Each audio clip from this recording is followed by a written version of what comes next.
Alors, Eusebio Bangla, dites-nous, d'entrée de jeu, quelle lecture diplomatique faites-vous de la présence de telles délégations des différents pays de l'AES à l'investiture du président Romuald Bois Daye? Merci Kader, je voudrais d'abord vous remercier pour cette invitation que vous m'avez adressée. Après effectivement plusieurs ratés, je n'ai pas voulu intervenir ici avant que l'investiture se passe réellement. Mais je voudrais simplement que vous voyez que nous avons assisté à une très belle fête. Le 24 mai dernier. Le 24 mai dernier, le président Romuald Bois Daye a pris service aux fonctions dans une ferveur, un enthousiasme sans nul pareil. Au niveau national, nous avons eu une cohésion sociale et politique autour de lui. Tout le monde a assisté, personne ne voulait se laisser compter l'événement. Et au plan international, il y a eu 16 délégations étrangères qui étaient représentées. Ce n'est pas rien du tout. Et parmi ces délégations, comme vous le dites, il y a celle des pays de l'AES. Et la remarque particulière est que ces pays-là ont été représentés, l'un, le Niger, surtout par son Premier ministre, oui. Et dans cette délégation, nous avons le ministre de l'Intérieur, nous avons le ministre directeur de cabinet du président nigérien et également un représentant, je crois, le préfet de la région de Dosso, qui est une région frontalière à notre pays. Ce n'est pas rien. Et les autres pays, notamment le Burkina Faso et le Mali, ont été représentés par le ministre des Affaires étrangères. Vous avez vu avec quelle tonalité d'ovation cette délégation-là, à partir du Premier ministre nigérien, ont été salués lorsqu'il se dirigeait vers le chef de l'État après son investiture pour le saluer. Donc c'est un grand événement, plus que je dirais, l'aspect protocolaire, ce n'est pas une simple formalité parce que, comme vous le savez, en diplomatie, la représentation compte beaucoup, non seulement par le niveau de représentation, mais également par la présence. Et nous l'avons remarqué, c'est un geste que ces pays-là ont exprimé et que nous pouvons interpréter.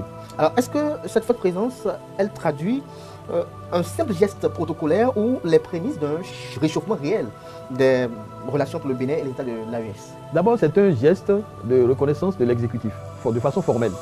Il faut le reconnaître parce qu'il y a comme un foie qui existait entre ces pays-là de l'AES de façon non expliquée avec notre pays depuis un bon moment. Mais on a l'impression qu'ils ont choisi aussi de rompre avec l'isolement mutuel qu'ils ont dans la sous-région et également désormais réactiver les canaux de contact bilatéraux qui existent entre chacun d'eux et notre pays. Et puis, je dirais, c'est un signal qu'ils ont voulu donner également à l'opinion publique qui les observait par rapport au Bénin et par rapport à la nouvelle gouvernance qui s'installait et également par rapport aux partenaires régionaux qui nous observent par rapport à ces relations-là que nous avons ensemble avec les pays de l'AES. Donc, peut-être qu'on ne dira pas que c'est un réchauffement déjà formel, parce qu'il faut faire la distinction entre le signal diplomatique et les transformations structurelles dans les relations. Ici, c'est un signal diplomatique fort parce que ces pays-là ont été représentés avec des délégations au plus fort niveau. Justement. Donc cela est très important et constitue un signal, une réponse de la main tendue, renouvelée du Bénin. Parce que, souvenez-vous, le président Romuald Bois Daye, lors déjà du lancement de son projet de société le 21 mars, avait dit qu'il allait repartir vers eux, ces pays-là qui ont une certaine incompréhension de notre position. Et c'est ça qui s'est matérialisé par l'invitation qui leur a été adressée à venir à l'investiture et ils ont favorablement Justement, parlons d'invitations par le passé, lors des fêtes nationales, on a eu dit qu'il y a eu plusieurs fois des invitations qui étaient adressées à ces pays-là, on ne les a pas vues et beaucoup s'interrogent aujourd'hui de savoir qui a pu peser dans la balance à l'effet que l'on puisse obtenir leur présence avec de telles délégations de haut niveau à la cérémonie d'investiture. Vous savez que nous avons un certain nombre de défis que nous partageons et au premier chef, les défis sécuritaires. Il existait depuis toujours. Et ça, c'est très important, mais il faut vous dire quand même que la volonté renouvelée, affichée de tout temps par le Bénin, peut motiver le partenaire. Je vous ai dit, ils ont décidé d'éviter l'isolement mutuel.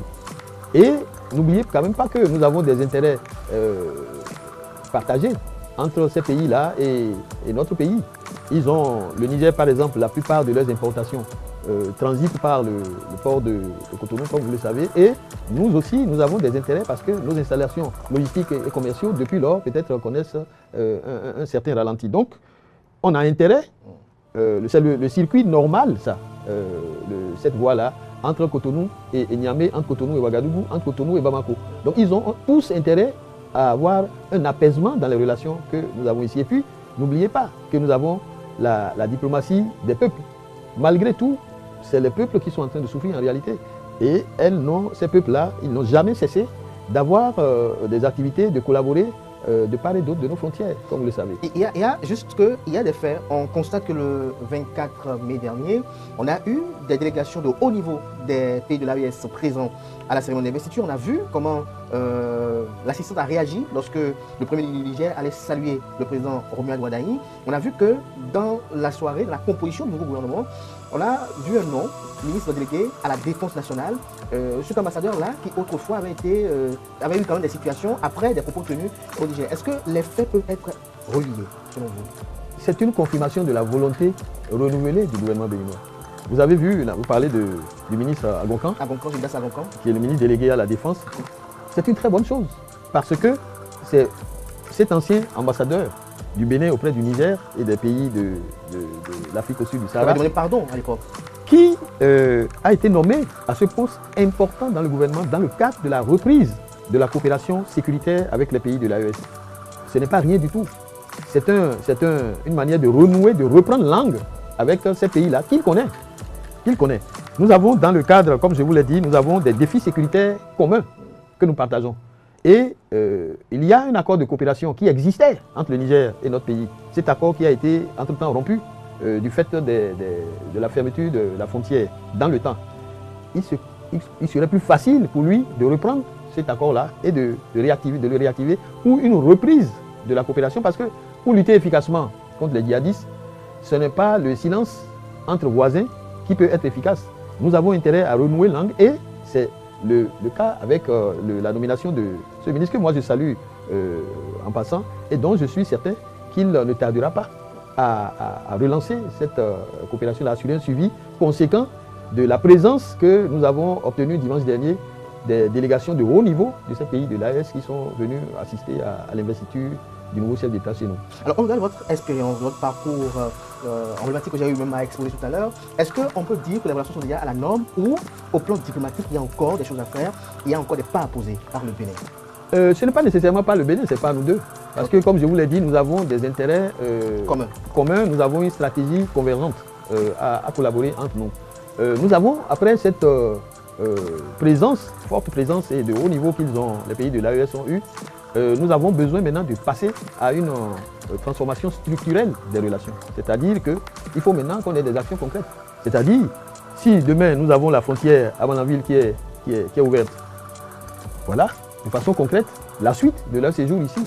Si nous avons une relance des différents mécanismes de dialogue bilatéraux entre nous, voilà, des actions concrètes. Si nous avons une opérationnalisation à nouveau de la coopération militaire entre nos deux pays pour mieux prendre en charge les assauts djihadistes, les menaces terroristes dans cette zone-là du Sahel, voilà des actions concrètes. Si nous avons une reprise, par exemple, des actions, des activités du corridor logistiques commerciaux entre Cotonou et les pays du Sahel, voilà des actions. Si nous avons une relance de la coopération économique, des projets économiques qui sont au ralenti entre nos pays, voilà ce que nous attendons concrètement. Et je pense qu'il y aura un suivi conséquent après ce séjour-là ici pour que les échanges informels qui ont eu lieu en marge de la cérémonie d'investiture, profitant de leur présence ici, puissent avoir un suivi conséquent dans le cadre non seulement du dégel de la situation actuelle, mais également d'une relance très rapide des relations,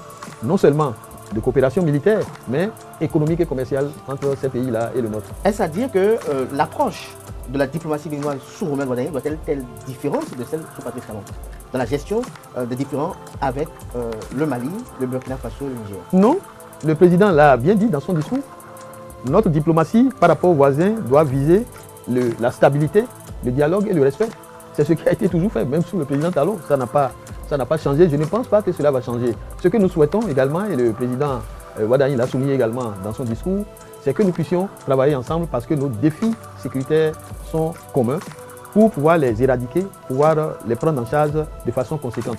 C'est des problèmes que nous devons pouvoir transcender et aller de l'avant. Donc il n'y a pas de changement de cap au niveau de la diplomatie sous le président Talon et par rapport à eux. Mais il faudrait que chaque pays puisse respecter la souveraineté des uns et des autres. La souveraineté des uns s'arrête là où commence celle des autres et que nous puissions avoir un dialogue franc de part et d'autre, mettre en place les mécanismes de dialogue entre nous pour transcender tous les problèmes irritants qui peuvent surgir entre temps. Aujourd'hui, ce que les gens veulent entendre, c'est que la frontière est ouverte. Et ils s'interrogent de savoir quelles sont les actions concrètes qui doivent être posées par l'administration Ouaddaïni pour obtenir cette ouverture de la frontière. Est-ce que le président Ouaddaïni doit avoir un déplacement sur le Niger? Comme je vous l'ai dit, je ne suis pas sûr que pendant leur séjour ici dimanche dernier, des échanges informels n'ont pas eu lieu. Et je pense que le chef de l'État a reçu, a échangé avec chacune de ses premiers responsables de délégation des pays de l'AES qui étaient ici. Et il s'agira de mettre en œuvre très rapidement les conclusions de ces échanges-là que le président de la République a eu avec eux pour l'intérêt mutuel de nos deux pays ou de notre sous-région. Nous avons intérêt, de part et d'autre, à le faire. Et je crois que le niveau des relations que nous avons eues de la part de ces pays-là témoigne réellement de leur volonté aussi de l'apaisement. Il s'agira pour nous d'aller de l'avant. Ne soyez pas pressés et vous verrez les premières actions qui seront posées par le président de la République. Merci à vous, Euseb Abangla, pour ce moment.